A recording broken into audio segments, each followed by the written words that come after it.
Hello and welcome back to Shakesyear. We are working our way through The Rape of Lucrece, which, content warning, is about sexual violence towards women and, at this point, suicidal ideation. So if either of those are triggers for you, please tune out. But if you would like to stick around and watch my cat sleep behind me and or hear today's stanzas, today we're going to look at stanzas 165 to 168.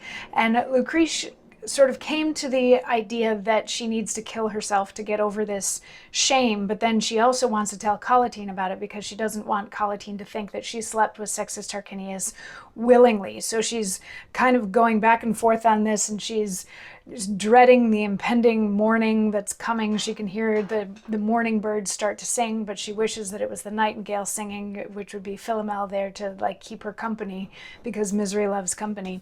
And stanza 165 picks up with the narrator saying, "As the poor frightened deer that stands at gaze, wildly determining which way to fly, or one encompassed with a winding maze that cannot tread the way out readily, so with herself is she in mutiny.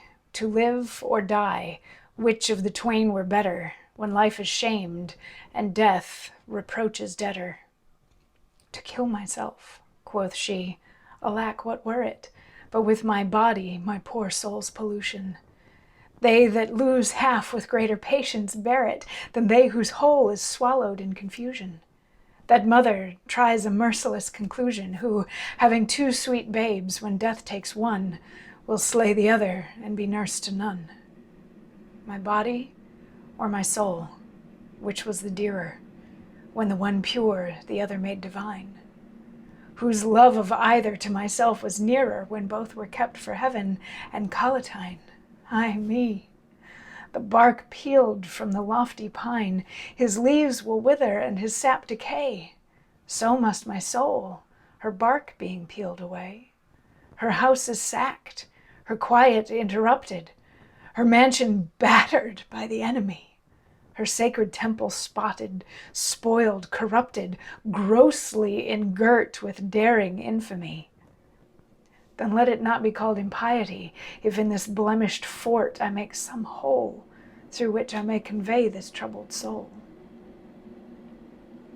So the first of these stanzas is the narrator interjecting to say that she's very confused and she can't decide which way to go, because if she continues to live, she's going to live a life full of shame, but if she dies, then nobody gets to take revenge for her. And the last three, or the other three stanzas, are her sort of talking through this conundrum, body versus soul. Which is more important? Can you get rid of one without harming the other?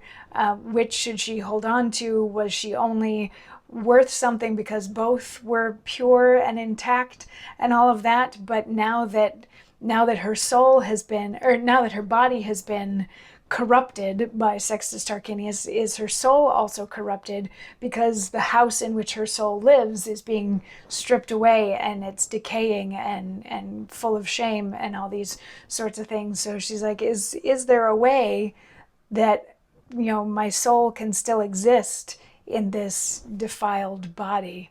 And she's not quite done yet. She hasn't come to a conclusion on that one way or the other, but she will keep talking about it in tomorrow's stanzas. So we'll see you tomorrow for more. Mwah.